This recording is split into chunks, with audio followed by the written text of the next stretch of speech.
Chapter 18 The Garden Party, Part 3. The first impression one had of Li Shu, the virtuous consort, was that she was not very sensitive to the mood around her. The first part of the banquet had ended, and there was a break before the next part began. Mao Mao and Gui Yuan went to see Princess Lingli. While Gui Yuan was exchanging her hand warmer, which had gone cold, for a fresh one, Mao Mao took a quick look at the child. "Looks like she's in decent health."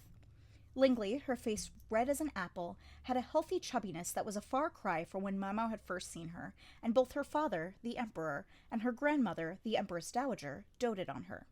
"Not sure she should be outside like this, though." It was especially unconscionable, considering all the heads that would roll if the princess were to catch a cold on account of the elements. Just to be safe, they had engaged a craftsperson to create a crib with a sort of cover, not unlike a bird's nest. She's cute. I guess that's a good enough reason. Ah, a fearful thing, babies. This one could tug on even Mao Mao's heartstrings, and she had no special fondness for children. When Lingli began squirming to get out, Mao Mao packed her assiduously into her carrier and was just handing her to Hong Yong when she heard a pronounced snort from behind her. A young woman in elaborate peach-pink sleeves was looking at her. Several ladies-in-waiting were lined up behind her. She had a charmingly childish face herself, but at the moment her lips were pursed in obvious displeasure. Perhaps she was upset that Mao Mao had gone straight to the child without paying her respects to her. Would this be the young bride, then? Mao Mao wondered. Hong Yong and Gui Yuan were bowing respectfully to her, so Mao Mao followed suit. Consort Li Shu, still looking thoroughly put out, marched off with her ladies-in-waiting in her wake. Was that the virtuous consort? That was her, all right. She stands out in a crowd. But it seems she can't read one. Each of the emperor's 4 ladies was assigned a distinctive color palette of her own. Consort Gyokyo's was ruby and jade. Li Hua's ultramarine and crystal. To judge by the color of her attendant's robes, Aduo, the pure consort, must have been given the color black. She lived in the garnet pavilion, suggesting the garnet was the gemstone with which she was associated. If they're going by the 5 elements, you'd expect the last color to be white. The light pink color worn by Consort Li Shu seemed dangerously close to duplicating the red of Consort Gyokyo. The 2 ladies were seated beside each other at the banquet, creating the impression that their colors clashed. Actually, she realized the argument among the serving women that she had inadvertently eavesdropped on had been about roughly the same subject. One group had been scolding the other for wearing colors that weren't sufficiently distinguished from those of the mistress they accompanied. It makes you wish she'd grow up, doesn't it? The way Hong Yong sighed said it all. Mao Mao took the cooled hand warmer and put it on the brazier they had waiting for just this purpose. She could see several ladies-in-waiting watching from a distance, so with Gyokyo's blessing, she distributed a number of the warm stones. She was admittedly a little perplexed. These women were accustomed to a life of silk and gemstones, but some gently heated rocks could bring them genuine joy. Sadly, the women of the Crystal Pavilion kept their distance from Mao Mao as if magnetically repelled. She could see them shivering. They should have just taken the hand warmers. "Aren't you just a bit of a soft touch?" Yinghua asked, exasperated. "Now that you mention it, perhaps." She had only expressed her feelings openly. Come to think of it. It had become rather crowded behind the curtains since the break had started. It wasn't just ladies-in-waiting. Military and civil officials were there too. All of them carried accessories in at least one hand. Some spoke to the serving ladies one-on-one, while others were surrounded by a small crowd of women. Gui Yuan and Ailan were talking to a military man Mao Mao didn't recognize. "This is how they find the best girls hidden in their little garden of flowers," Yinghua explained to her. She gave a snort as if she were somehow above it all. What had her so worked up? "Ah, they give them those accessories as a symbol." "Oh, of course it can sometimes mean something else." "Uh-huh." Yinghua crossed her arms and pouted at Mao Mao's uncharacteristically uninterested responses. "I said it can sometimes mean something else." "Yes, I heard you." She didn't seem even about to ask what that was supposed to mean. "Fine, give me the hair stick," Yinghua said, pointing to the ornament Mao Mao had received from Jinshi. "All right, but you have to do rock, paper, scissors for it with the other 2 girls," Mao Mao said as she flipped over the stones in the brazier. She didn't want this to turn into a fight. Besides, if Hong Yong found out she had just given away the stick to the first person who asked, she'd probably be in for another smack on the back of the head. The chief lady-in-waiting had a quick hand. For Mao Mao, who had every intention of getting back to her home after her 2 years of service were up, making it in the world held no attraction. Besides, if he's going to think it gives him the right to push me around, I would rather go back to serving in the Crystal Pavilion, Mao Mao thought with a look like she was observing a dead cicada. That was when she heard a gentle voice. "Take this, young lady." An ornamental hair stick was presented to her. A small, light pink coral decoration bobbed from it. Mao looked up to discover a virile-looking man giving her an ingratiating smile. He was still young and had no beard. He looked manly enough, as far as it went, but his diligent smile aroused no feelings whatsoever in Mao, who had an uncommonly strong resistance to such things. The man, a military officer, saw she wasn't reacting the way he had expected, but he didn't withdraw the preferred gift. He was in a half-crouch, so his ankles were starting to shake. At length, Mao realized she was leaving this man in something of a dilemma. "Thank you." She took the hair stick, and the man looked as pleased as a puppy who'd satisfied its master. A mongrel puppy, Mao thought. "Well, ta-ta then! Nice to meet you. Name's Lihaku, by the way. If I ever thought I was going to see you again, I might try to remember that." There were still a dozen hair sticks tucked in the belt of the big dog now waving to Mao.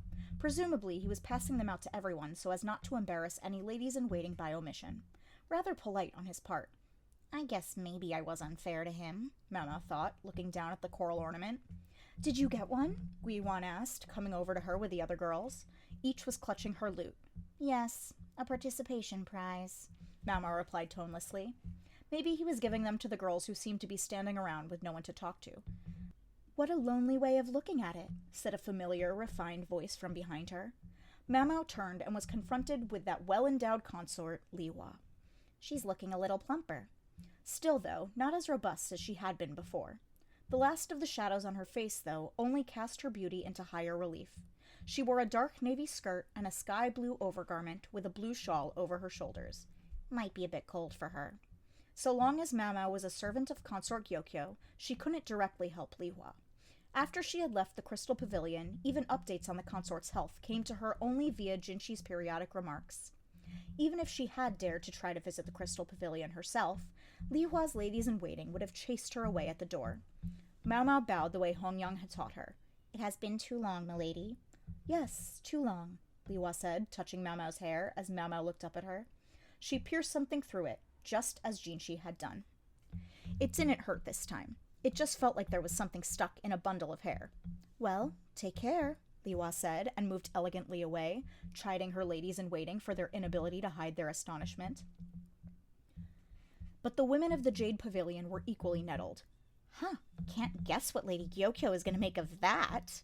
Yinghua flicked the protruding hair stick with a look of annoyance. On Mao's head, a train of 3 quartz ornaments trembled. After noon, Mao took Hongyang's place behind Consort Gyokyo, for now it was time to eat. At Yinghua's insistence, Mao had tucked the 3 hair sticks she'd received into her belt. The accessory Gyokyo had given her was a necklace, so it would have been just as well for her to wear at least one of them in her hair, but whichever one she chose, it would have been perceived as a slight toward her other 2 benefactors. It was this constant need to be aware of how one's actions would impact others that made it so much work to be a lady-in-waiting. Now that she had the opportunity to observe the banquet from the vantage point of one of the seats of honor, Mao realized it was really quite an impressive production. Military officers lined the west side, civil officials the east. Only about 2 out of every 10 of them were able to be seated at the long table. The others stood in a neat line. In one respect, they had it worse than the serving women working behind the scenes. They had to stand like that for hours on end. Gaoxuan was among those seated with the military officials. Mao realized he was perhaps a more important man than she had given him credit for, but she was also surprised to see a eunuch take his place among the officialdom with such nonchalance. The big man from earlier was there too. He was seated lower than Gaoxuan, but considering his age, perhaps it only meant he was just now starting to make his way in the world. Jinshi, meanwhile, was nowhere to be seen. One would have thought someone so dazzling would stand out in a crowd. As there was not, however, any real need to look for him, Mao focused on the job at hand. Some wine came first as an aperitif. It was poured delicately from glass vessels into silver drinking cups. Mao swirled the wine in the cup, taking her time, making sure there was no cloudiness. There would be dark patches if arsenic was present. As she let the wine swirl gently, she gave it a good sniff, then took a sip.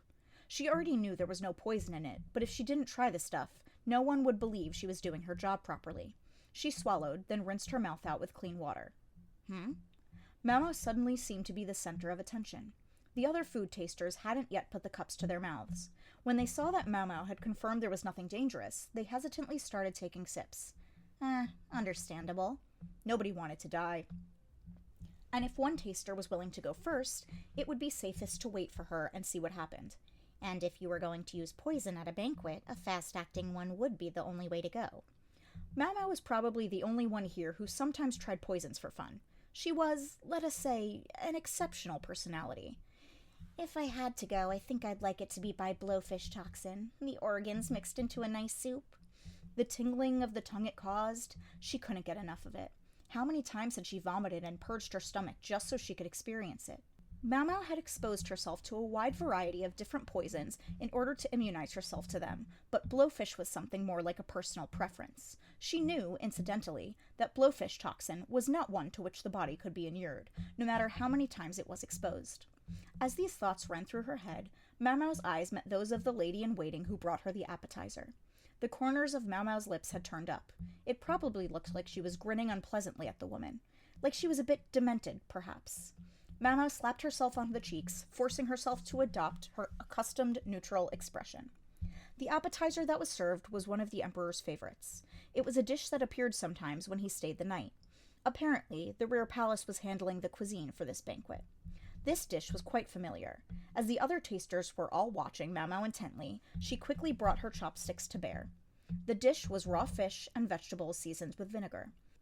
His Majesty might be a bit oversexed, but his preferences in food tended toward the surprisingly healthful, thought the impressed taster.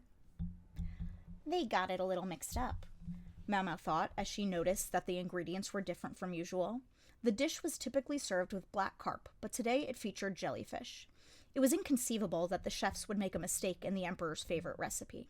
If there had been a mix-up, it had to be that the meal prepared for one of the other consorts had come to Consort Gyokyo instead. The culinary service Shang at the rear palace was highly capable, and would even prepare the same dish in distinct ways to please His Majesty and his various women. When Gyokyo had been nursing, for example, they had served her an endless array of dishes that promoted good breast milk. When the food tasting was over and everyone was digging into their appetizers, Mao saw something that, in her mind, strengthened her speculation that there had been a mistake in who was given what. Li Shu, the oblivious consort, was gazing at her appetizer and looking a little pale. I guess she doesn't like whatever's in it. But as this was the Emperor's favorite dish, it would be unconscionable not to finish what she was served. She was bravely working her way through the food, a slice of raw carp trembling in her chopsticks. Behind her, the lady-in-waiting who served as her food taster had her eyes closed. Her lips were quivering and appeared to be drawing themselves up into a slight arch. She was laughing. I sort of wish I hadn't seen that, Mao thought, then turned to the next course. If only it had been just a banquet, Li Haku thought. He didn't get along with these elite types who looked down on all and sundry from the lofty heights of the imperial court. Where was the fun in having a party outside in the freezing cold with the wind clawing at you at every moment? A nice meal, that would have been fine. They should all imitate their ancestors, having a drink and a bit of meat in a peach garden with a few close friends. But wherever there were nobles, there might be poison. Any ingredients, no matter how fine, no matter how exquisitely prepared, would have gone cold by the time the food tasters were done with them, and with the warmth went at least half the flavor. He didn't blame the people who checked the food for poison, but just watching the way they had to force themselves to bring a mouthful to their lips, their faces pale the entire time, almost cost him his appetite. Today, as ever, he couldn't help feeling it was taking an inordinately long time. But in reality, it seemed that wasn't what was happening. Normally, the food tasters would all glance uneasily at one another as they brought their utensils to their mouths. But today, there was a taster present who seemed downright eager. The petite lady-in-waiting who attended the precious consort took a mouthful of the aperitif from her silver cup without so much as glancing at the other women. She swallowed slowly, then washed her mouth out as if the entire thing was no big deal. Li Haku thought she looked familiar, and then he remembered she was one of the women he had given a hair stick to earlier. She was not of any conspicuous beauty, neat and tidy but with no special distinctions. She was probably all but lost in the sea of serving women in the rear palace, many of whom were unmistakably gorgeous. And yet, the fixed expression on her face suggested a woman who could overpower others with a look.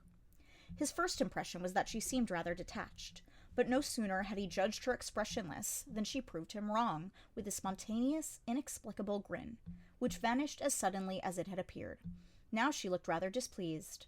In spite of all of this, she continued to taste for poison with complete nonchalance. It was very strange. It was also the perfect way to pass the time, trying to guess what kind of face she would make next. The young woman was given the soup and took a spoonful. She examined it critically, then slowly put a few drops on her tongue. Her eyes widened a little, then suddenly a rapturous smile spread across her face. There was a flush in her cheeks, and her eyes began to water. Her lips curved upward, revealing white teeth and a plump, almost alluring red tongue. This was what made women so frightening. As she licked the last droplets off her lips, her grin was like ripe fruit, like that of the most accomplished courtesan. The food must have been truly delicious. What could be in it that it could transform a completely average girl into such an enchanting creature? Or perhaps it was the preparation by the palace's inestimably talented chefs? Lihaku swallowed heavily, and just then the young woman did something unbelievable. She took a handkerchief out of a pouch, put it to her lips, and spat out what she had just eaten. "This is poisoned," the lady-in-waiting said, flat expression once more on her face. Her voice held all the urgency of a bureaucrat reporting on some mundane matter, and then she vanished behind the ladies' curtain. The banquet ended in utter chaos.